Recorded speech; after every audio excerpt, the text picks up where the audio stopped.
안녕하세요. 머니스나이퍼입니다. 오늘은 기울어진 운동장, 중국 어디까지 버티나 라는 제목으로 영상을 준비해봤습니다. 지난번 영상에서도 설명을 드린 것처럼 트럼프는 12월 중순 전에 딜을 하고 싶어 한다라는 기사가 최근에도 나왔는데요.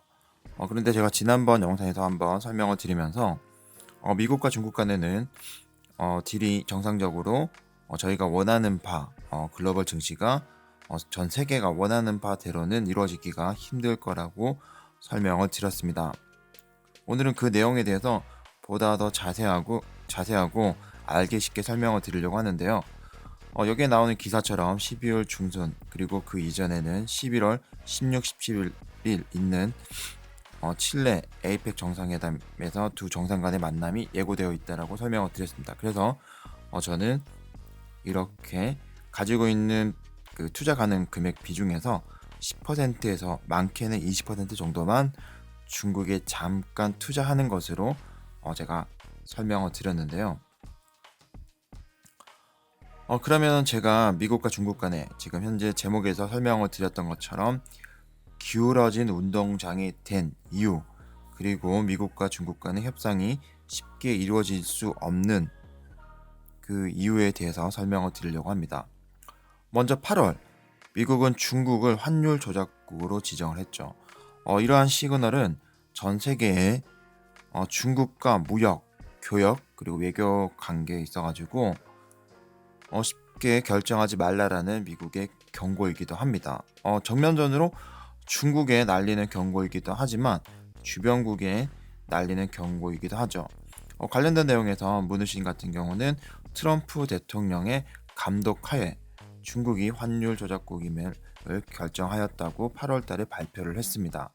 그 결과 위안화 달러 환율 같은 경우가 지금 보시는 것처럼 1달러당 7위안까지 그 이상으로 계속적으로 지금 유지를 하고 있는데, 이렇게 지금 베이스를 만들어 놓고 여러 가지 주변의 환경들이 굉장히 지금 중국에게 불리하게 수세에 몰리게끔 환경이 형성이 되고 있습니다.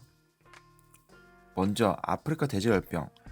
중국은 전 세계에서 돼지고기를 가장 많이 소비하는 국가죠. 그런데 중국 전역 그리고 아시아 지역에서 아프리카 돼지열병이 발생을 함으로써 돼지 가격이 급등하기 시작했습니다.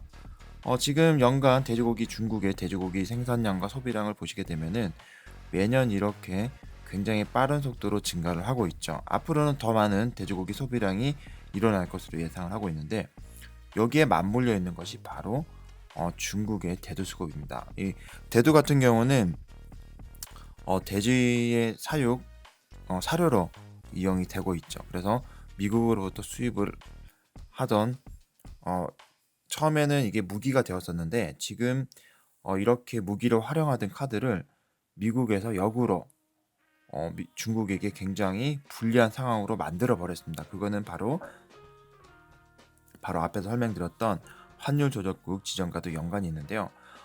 이렇게 지금 아프리카 돼지 열병으로 인해서 돼지고기 가격이 9월 기준으로 1년 동안의 가격 기준으로 따져보니까 약 69.3%나 중국에서 돼지고기 가격이 올랐습니다. 이것은 돼지고기 가격이 오른 것도 오른 거지만 지금 사료로 사용하는 대두의 수입, 그리고 돼지고기를 해외에서 지금 수입을 하는 이런 돼지고기 가격이, 돼지고기는 여전히 미국에서 계속적으로 수입을 하고 있는 상황인데요. 환율이 지금 위안화 가치가 환율 조작국으로 지정이 되면서 갑자기 20% 수준 급락을 했습니다.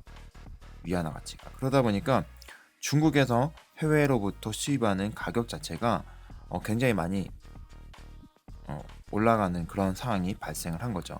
의식주와 관련되어 있는, 즉 식에 해당이 되는 이 돼지고기 가격, 그리고 돼지고기를 생산하는 사료의 기본이 되는 대두 가격들이 동반 상승하면서 기본이 되는 중국의 식탁에 올라가는 기본 식자재 가격이 큰 폭으로 상승하는 그런 효과가 생겼습니다. 그러다 보니까 중국에게는 중국 입장에서는 굉장히 큰 부담이 되는 것이고요. 그리고 또 하나가 제가 지난번에 설명을 드렸던 사우디아라비아 유전 폭격 사건이 있었죠. 이날 하루 국제 유가가 하루 만에 20% 정도 급등을 하면서 중국 입장에서는 간담 서늘하게 하는 그런 일이 아닐 수 없다라고 설명을 드렸는데요. 그 이유는 바로 사우디아라비아의 원유를 가장 많이 수입하는 국가가 중국이고, 비율로 따지면 사우디아라비아에서 생산되는 원유의 약 50% 정도를 중국에서 수입을 한다라고 제가 지난번에 설명을 드린 적이 있습니다. 그러니까 이렇게 종합적으로 정리를 해보면은 환율 조작국으로 지정을 하면서 위안화 가치를 폭락을 시키고, 그리고 지금 현재 아프리카 대제열병이나 국제 유가 가격이 요동치는 것과 관련돼서 중국은 전반적으로 중요하게 수입을 하는 주요 자재에 대해서 가격이 이중으로 상승하는 그런 효과가 발생을 한 것입니다. 위안화 가치는 하락을 하고, 그리고 중국이 수입하는 주요 원자재에 대해서는 가격이 급등하는 이런 일이 발생을 한 거죠. 그러다 보니까 내부적으로도 지금 중국 국내 경기도 좋지 않고, 지금 보시는 것처럼 내부 중국 경기는 26년 만에 최저의 성장률을 달성하고 있다고 합니다. 그러다 보니까 미국과 중국 간의 무역 전쟁이 발발을 했던 2018년도 기준에는 가장 많은 중국의 기업들이 도산을 했고, 2019년도에는 그보다 더 많은 기업들이 지금 현재 위기에 봉착하고 있다라고 설명을 드렸습니다. 그래서 중국 입장에서는 외국인 직접 투자 자금을 자국으로 끌어들임으로써 이러한 위기를 타개하려고 했었는데, 미국에서 쉽게 이것을 내어주지 않을 거라고 제가 설명을 드렸었죠. 그런데 미니딜이 있고 나서 미국과 중국 간에는 어느 정도 협상의 진전이 있을 것 같은 이런 제스처가 나왔죠. 뉴스들이 나왔죠. 그런데 이런 뉴스가 나오자마자 오히려 그날 미니 딜이 있었던 10월 말에 있었던 미국과 중국 간의 협상에서 중국이 내어놓았던 카드가 바로 주요 약 한 400억 불에서 500억 불 정도의 대두 수입을 미국으로부터 하겠다라는 카드를 내어놓았습니다. 그런데 그렇게 발표를 하고 나서 바로 중국은 오히려 브라질로부터 수입하는 대두량을 대폭적으로 증가하는 그런 뉴스가 나왔습니다. 이것은 좀 한번 곱씹을 필요가 있는데요. 이렇게 살펴보시면은 미국과 중국 간에는 여전히 협상이 진전되기에는 달성되기에는 쉽지 않은 것으로 저희는 우회적으로 판단을 할 수 있을 것 같습니다. 그리고 중국 입장에서는 이런 여러 가지 위험 요인이 있음에도 불구하고, 불리한 상황이 있음에도 불구하고 쉽게 지금 미국에게 미국이 원하는 바대로 모든 것을 내어주기가 힘든 이유는 바로 이 4차 산업과 관련되어 있는 5G에서 중국이 주도권을 지금 어느 정도 잡고 있는 상황인데요.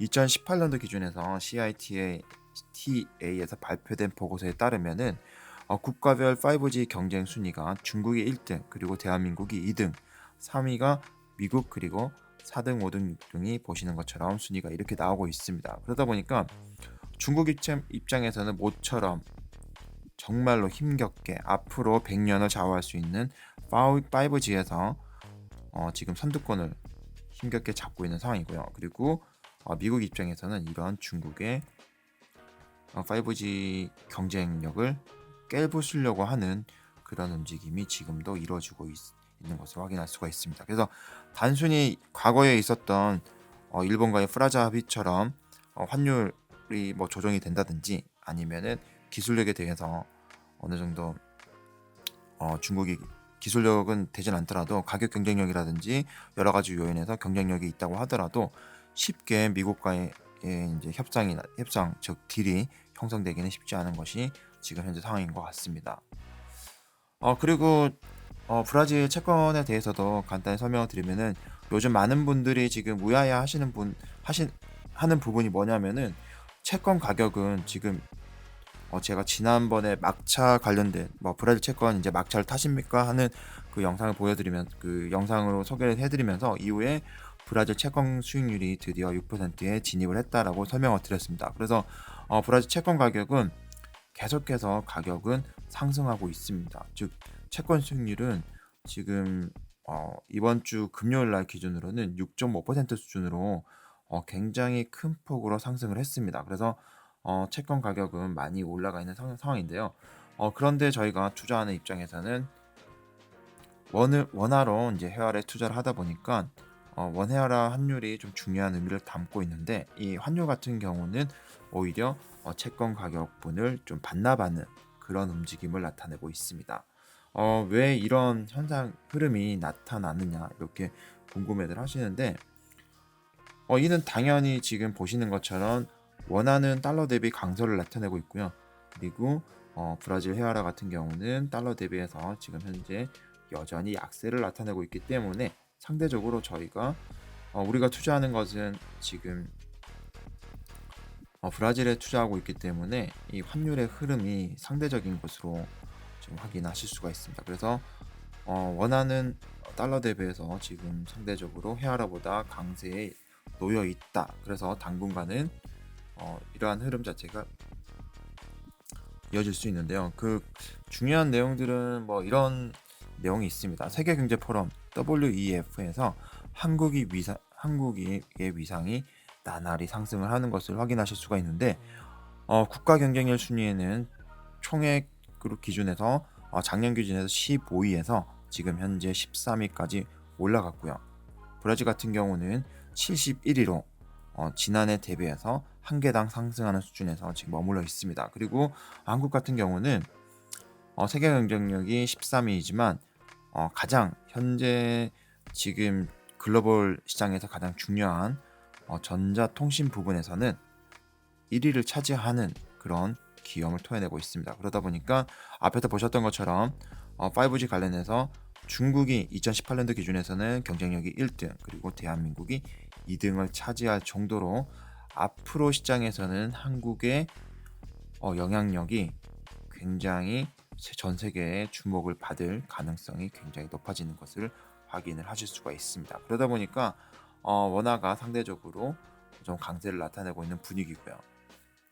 물론 헤아라도 지금 브라질이 가지고 있는 여러 가지 문제점이 해소된다고 하면은 지금보다는 헤아라에 대한 신뢰도나 가치가 더 오르지 않을까 생각을 합니다. 그래서 오늘 제가 빠르게 내용들을 정리를 해드렸는데, 이 내용들을 다시 한 번 더 정리를 해보면 이렇습니다. 중국 시장에 대한 포트폴리오 편입은 단기 상승을 노려보는 전략이다. 그래서 그 기간은 11월 16, 17 에이펙 정상회담과 이후에 있을 12월 15일 미국에서 중국 모빌리티 관련된 모바일 관련된 제품의 관세 부과가 여전히 남아있기 때문에 그 기한까지를 짧게는 한 달, 길게는 2달 정도 시간을 보고 투자를 했다는 거, 그리고 그렇게 말씀을 드렸는데, 실제 저 같은 경우도 지금 타이거 차이나 CSI 300 그리고 코덱스 차이나 H 레버리지 환해지형에 각각 약 한 7대3 비율 정도로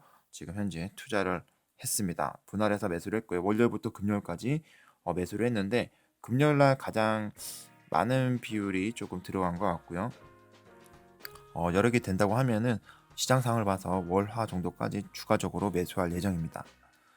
그리고 미국과 중국 간에는 여전히 폭탄이 살아있다라는 것을 말씀을 드리고요. 제가 이렇게 설명을 드리는 이유는 중국의 한 비중을 10%에서 20% 정도 가져가긴 하지만 언제든지 위험 요인이 생긴다고 하면은 탈출할 계획이 있다라는 거 말씀을 드립니다. 그래서 저는 ETF로 투자를 했고요. 펀드로 투자를 하지 않았습니다. 그 이유는 ETF는 시장 상황이 변동이 발생을 하면은 언제든지 제가 던지고 나올 수 있지만 펀드로 투자를 하시게 되면은 이렇게 시장이 급변하는 상황에서는 쉽게 빠져나오기가 쉽지가 않습니다. 그래서 이런 시장에서는 ETF를 투자하시는 것을 추천을 드리고, 액티브 펀드로 접근하시는 것은 조금 더 장기적인 관점에서 분할 매수 한다는 개념은 11월달, 12월달, 그리고 1월달 이런 식으로 단기적인 적립심 분할 매수하는 방식으로 진입하는 것을 추천을 드립니다.